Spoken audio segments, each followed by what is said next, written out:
Clasificación B, bajo supervisión de un adulto.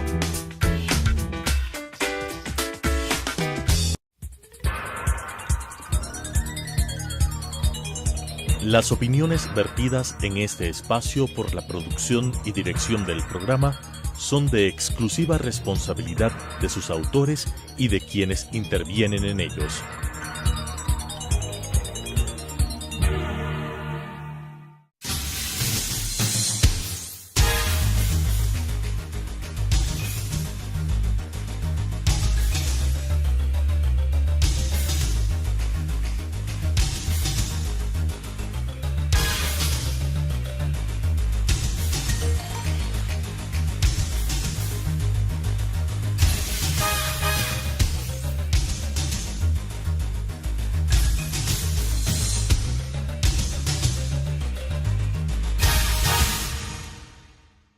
Bienvenidos una semana más a Debate Jurídico, el programa del Colegio de Abogados de Pichincha, aportando desde la opinión de diferentes colegas abogados con sus conocimientos.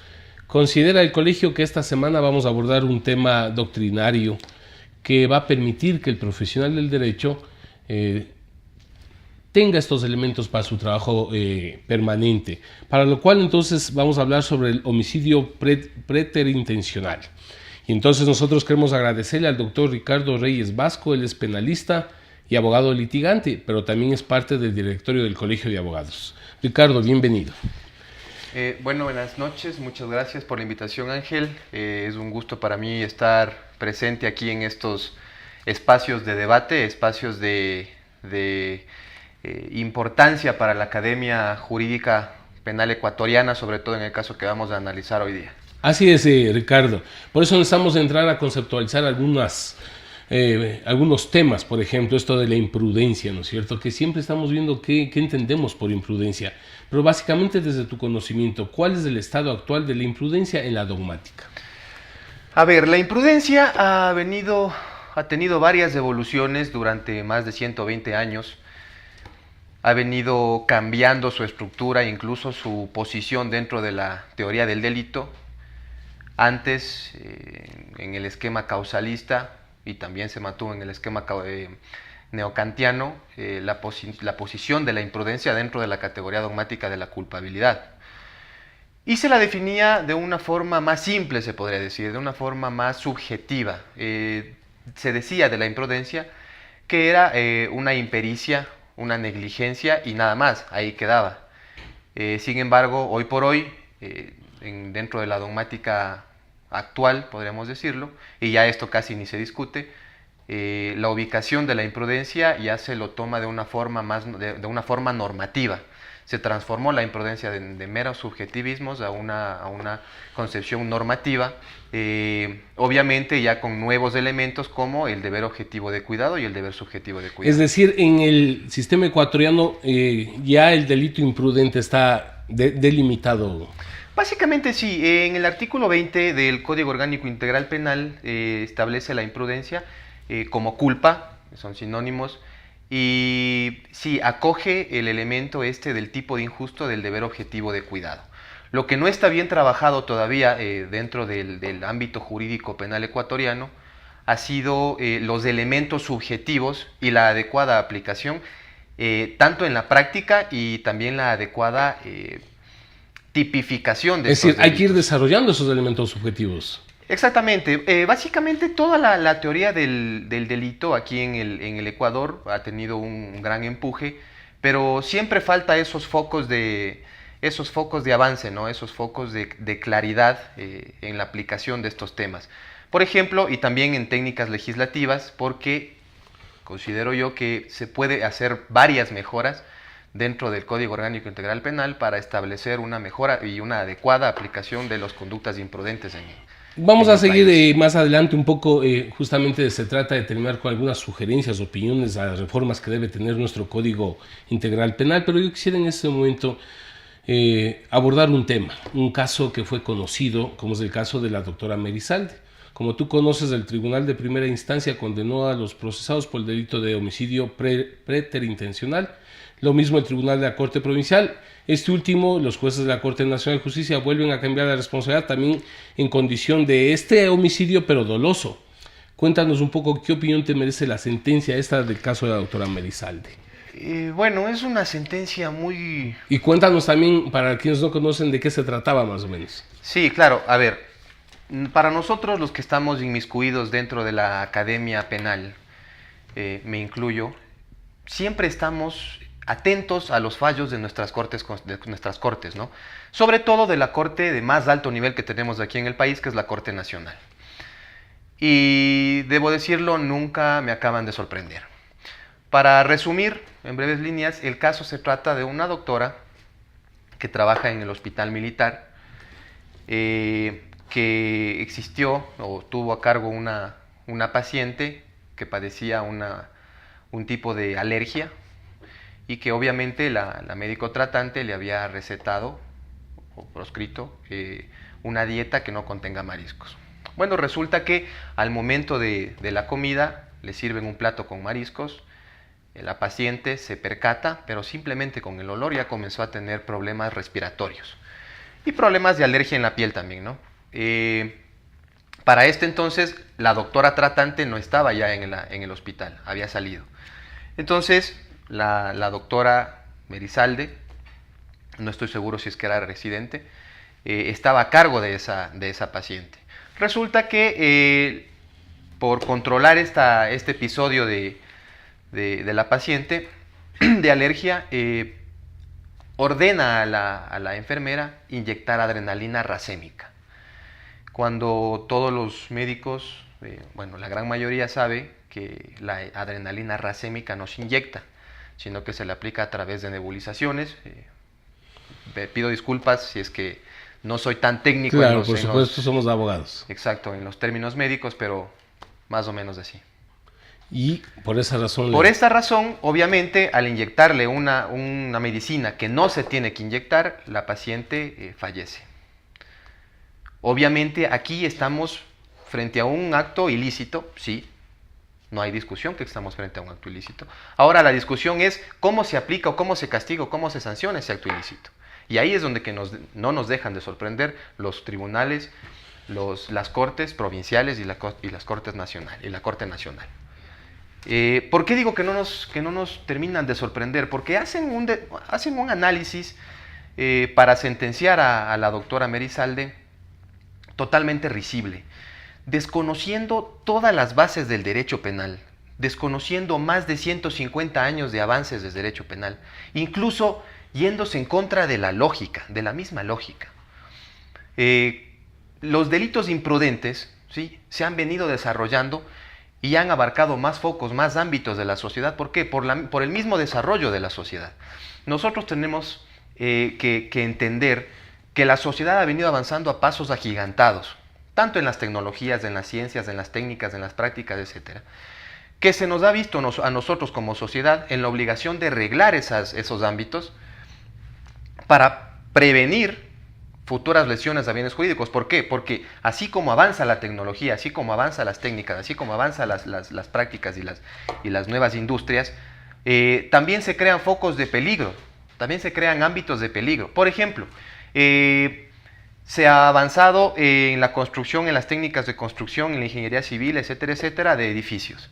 Obviamente, por la utilidad que le representa a la sociedad, se permite ese riesgo, porque construir un edificio... Y en caso del derecho también va a... Y obviamente el derecho tiene que entrar ahí para arreglar esos ámbitos, para minimizar la posible lesión a los bienes jurídicos. Por eso quiero que nos expliques de qué se trata el deber objetivo de cuidado. A ver, el deber objetivo de cuidado es un elemento del tipo de injusto del delito imprudente.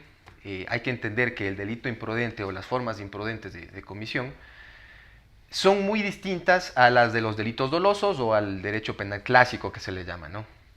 El delito imprudente tiene como novedad este elemento que es el deber objetivo de cuidado. Para resumir el caso, este deber objetivo de cuidado se basa en las reglas, en las normas, la lex artis en la medicina, que tienen que seguir todas las personas a las cuales las cuales desarrollan una actividad dentro de un en otras palabras, llevar un ordenamiento en los cuidados de la aplicación. Con un ejemplo muy fácil, por ejemplo, los aviones en los aeropuertos deben estar constantemente revisados, deben estar en constante revisión. Tanto así que cada vuelo, llegan, así, exacto, cada vuelo tiene que revisarse. Lo mismo en este caso de la medicina. Lo mismo en este caso de la medicina. Bueno, en el caso de la medicina incluso tienen manuales, tienen enciclopedias, tienen protocolos, tienen procedimientos específicos para cada situación de una persona en estado de enfermedad. Y estas reglas, estos protocolos son los que tienen que seguir las personas para disminuir ese riesgo, ese posible riesgo a la lesión de las personas, a la lesión de los bienes a algún amigo, bueno, esos protocolos o ese deber objetivo de cuidado dependerán en las condiciones del paciente, porque yo digo, si un paciente llega a emergencia, lo mínimo, lo que intentan los médicos es salvar la vida, y tendrán que, por las condiciones, un poco, no sé, saltar esos deberes de cuidado. A ver, los deberes de cuidado no únicamente o no específicamente están determinados en manuales ni en libros, ¿no? Los deberes de cuidado también se da por la costumbre y también se da por la lógica. Pero más que eso, más allá de eso, hoy por hoy nos damos cuenta nosotros que los ámbitos donde que se crean o se dan estos o se producen estos delitos imprudentes ya no son en los ámbitos comunes y corrientes, sino los delitos imprudentes ya nacen en ámbitos específicos de profesionalidad, en ámbitos específicos que necesita un conocimiento más profundo de la persona, una habilidad más profunda de la persona. Es decir, por ejemplo, ahora en el Código Orgánico Integral Penal tenemos el homicidio imprudente o homicidio culposo y el homicidio imprudente por mala práctica profesional. Si nosotros nos damos cuenta, es muy poquísima los casos en donde se procede por un homicidio culposo. Es más extensa, por ejemplo, la cantidad de casos en los homicidios culposos por mala práctica profesional. Entonces, ¿qué nos da a entender eso? Que ahora los focos, las vertientes de los delitos imprudentes se dan cuando estamos al frente de una actividad que requiere una cualidad más específica, más profunda de la persona. Entonces diríamos que el delito imprudente tiene un análisis subjetivo. Claro, el delito imprudente tiene un análisis subjetivo. Este análisis subjetivo del delito imprudente básicamente es lo que se analiza en el dolo, que se analiza la conciencia y la voluntad, y en cambio en el delito imprudente se analiza este deber subjetivo de cuidado que se llama, que básicamente está encaminado a determinar las capacidades y cualidades personales de la persona, la experiencia, la habilidad motora, por ejemplo. Es decir, este deber subjetivo de cuidado está encaminado en determinar la previsibilidad, porque si es que alguien está preparado, si es que alguien conoce, si es que alguien obviamente tiene conocimientos vastos en una materia, le va a ser evitable y le va a ser previsible una lesión al bien jurídico. Qué interesante. Vamos a continuar con Ricardo en esta temática luego del corte comercial.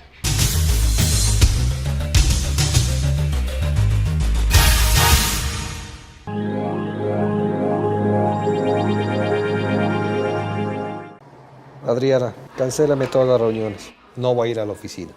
Estoy con una jaqueca que no aguanto. ¡El jefe no viene!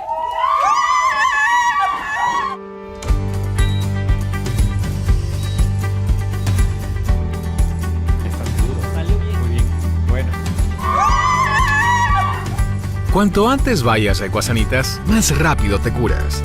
La empresa de medicina prepagada que cuida de ti. Ecuasanitas. Es bueno estar sano.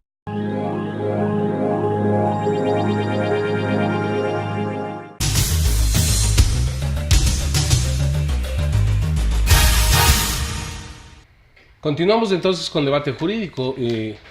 Estamos el día de hoy justamente abordando los delitos imprudentes con Ricardo Reyes, directo colega, compañero y amigo, que está justamente, para quienes nos sintonizan, abordando este tema desde su conocimiento y su formación académica, contribuyendo precisamente a los abogados y a los profesionales del derecho de manera general.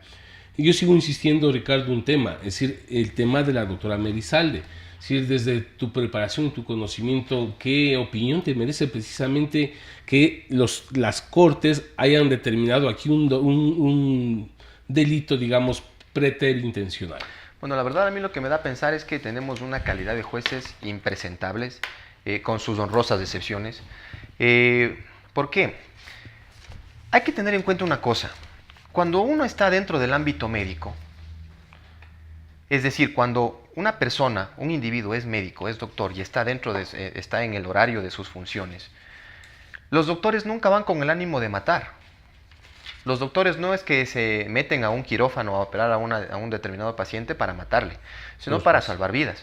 Desde esa premisa, simplemente analizando en base de lógica, ni siquiera era tan difícil para los señores jueces de analizar desde la lógica, así ya carezcan de conocimientos dogmáticos, que un doctor, al momento de estar al frente de un paciente con un estado, en estado, mejor dicho, de alergia, de problemas respiratorios por la alergia, lo que quiso hacer la doctora, sí, obviamente, es salvarle la vida, no salvarle la vida.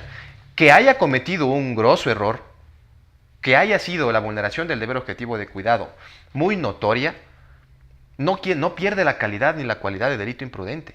Es decir, los jueces, en primera instancia, sentencian, los jueces del tribunal, los jueces de la sala de lo penal del tribunal, sentencian a la doctora por un homicidio preterintencional. Para que se tenga un poquito claro, el homicidio preterintencional requiere de un primer dolo y obviamente con un resultado que excede ese dolo. Por ejemplo, si es que yo quiero lesionar y voy y le lesiono a una determinada persona, a X persona, esta persona se cae o para mala suerte le doy en un lugar de la cabeza que ha sido muy delicado y la persona se muere. Claro, mi dolo abarcaba el bien jurídico, integridad física, mi dolo abarcaba la lesión, pero mi dolo no abarcaba la muerte de esa persona. Yo no quería matar, y es por eso que incluso el Código Orgánico Integral Penal establece la sanción como delito preterintencional con 2/3 de la pena, no con toda la pena, porque de lo contrario sería un delito doloso. Entonces, a anchas. Ricardo, estamos hablando ya de los requisitos de la preterintencionalidad. Exactamente, es decir, la preterintencionalidad, incluso desde su mismo significado etimológico, preterintencionalidad se necesita de una intención, de un dolo. Aquí lo que el tribunal de primera instancia nos quiere decir o nos está diciendo es que la doctora quería lesionar a la paciente y le salió matando. Totalmente carente de lógica, es decir, la doctora ya tenía una predisposición para matarle a la paciente, cuando ningún médico va a trabajar para matar a un paciente. Otra cosa distinta hubiese sido si es que en el juicio, en el proceso, se demostrara una enemistad confesa, por ejemplo, se demostrara que existió riñas o que tenían una mala relación entre ellas antes de que ingrese al hospital, o que haya existido una amenaza concreta hacia la vida de la paciente antes de que ella se encuentre en esa situación. La doctora recién le conocía ese instante que tomó asunto en el hospital. Entonces determinemos qué es el dolo. A ver, el dolo es... dentro de la dogmática se lo denomina o se lo conceptualiza como el conocimiento de los elementos objetivos del tipo, más la voluntad de hacerlo.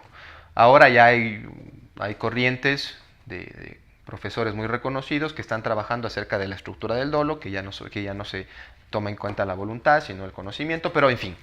En su gran mayoría, hoy por hoy, está sentado que el dolo es el conocimiento de los elementos objetivos del tipo más la voluntad de realizarlos. Es decir, aquí el dolo en todos los juicios se tiene que probar. ¿Cómo se prueba el dolo? A través de un análisis de la prueba en su conjunto. Es decir, el juez tiene que, mediante transcurre la prueba, tiene que ir formando esa idea de esa intención y esa voluntad de cometer el delito de la persona que está siendo procesada. ¿Cómo se demuestra eso? Por ejemplo, como acabo de decir, ¿cómo se hubiese demostrado si es que la doctora tenía la intención de lesionar y se le fue la mano inyectándole adrenalina racémica y la mató? Obviamente, si es que existía una amenaza, si es que eran declaradas enemigas confesas, si es que existía algún tipo de riña entre ella y afuera del hospital en situaciones apartadas del trabajo de la doctora.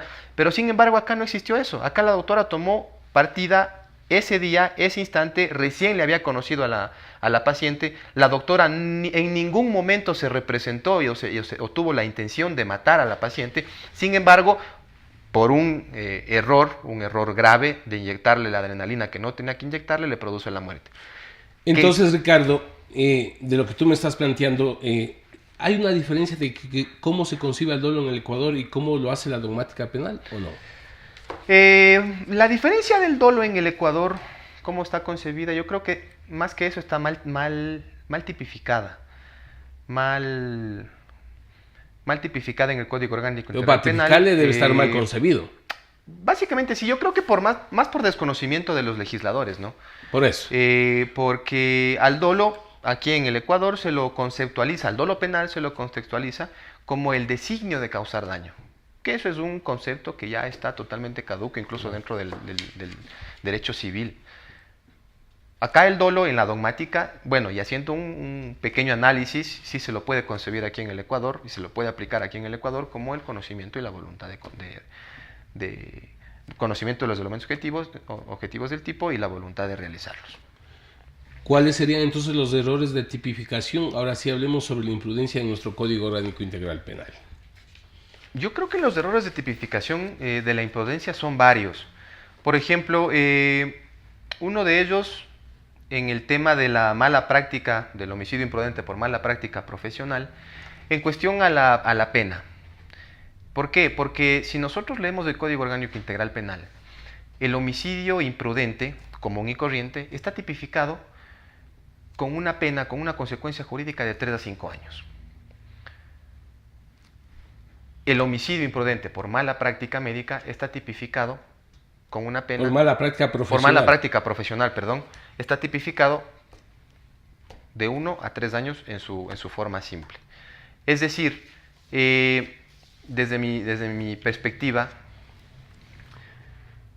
a un profesional que se supone que debe tener mayor experiencia, debe tener mayor cuidado dentro de su ámbito de trabajo o de desempeño, se le da una consecuencia jurídica de 1 a 3 años. Y a una persona común y corriente que no le necesita tener experiencia, experticia, nada, se le castiga de 3 a 5 años. Cuando la pregunta es, ¿qué deber objetivo de cuidado es diferente?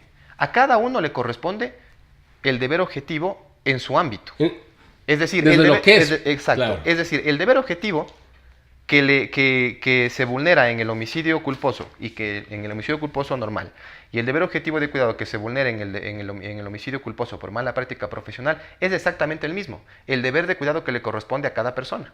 Entonces, ¿por qué castigamos a los profesionales de 1 a 3 años y a las personas común y corrientes, a las personas de a pie, por así decirlos, de 3 a 5 años? Obviamente que en el delito imprudente por mala práctica, por mala práctica profesional, se añade una pena accesoria que es la inhabilitación de la profesión. E incluso esa inhabilitación de la profesión queda a discrecionalidad del juez. Es decir, es el juez quien decide cómo y qué tiene que hacer el profesional para volver a ejercer su profesión.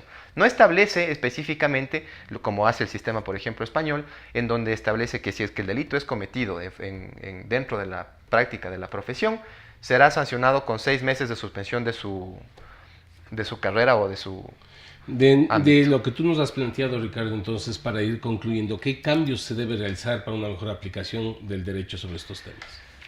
¿Qué cambios? Partiendo de que hay que hacer muchos cambios a nuestro código y a nuestra normativa. Muchísimos cambios, desde mi punto de vista, en este tema del delito imprudente.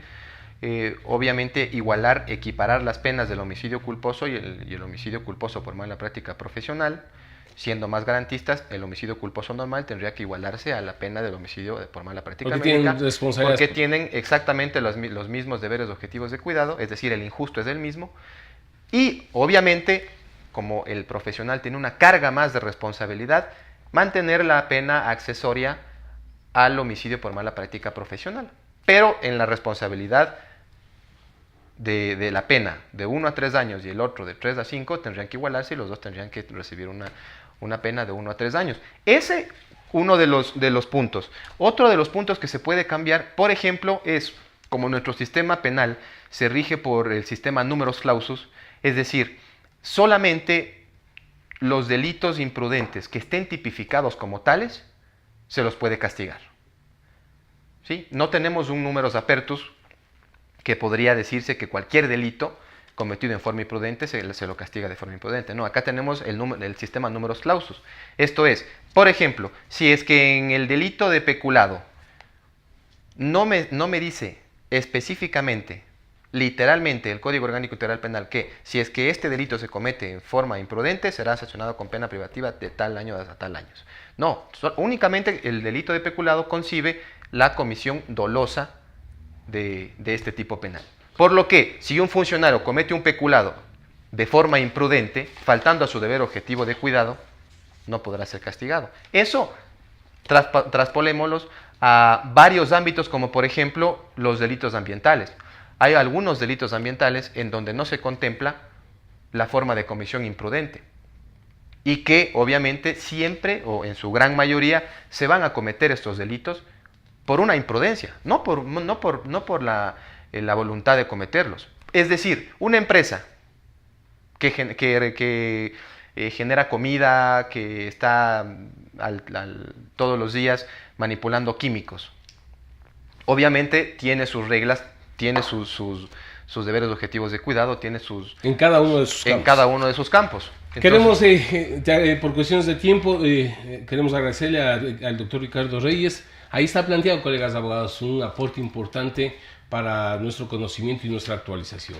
Buenas tardes. Las opiniones vertidas en este espacio por la producción y dirección del programa son de exclusiva responsabilidad de sus autores y de quienes intervienen en ellos.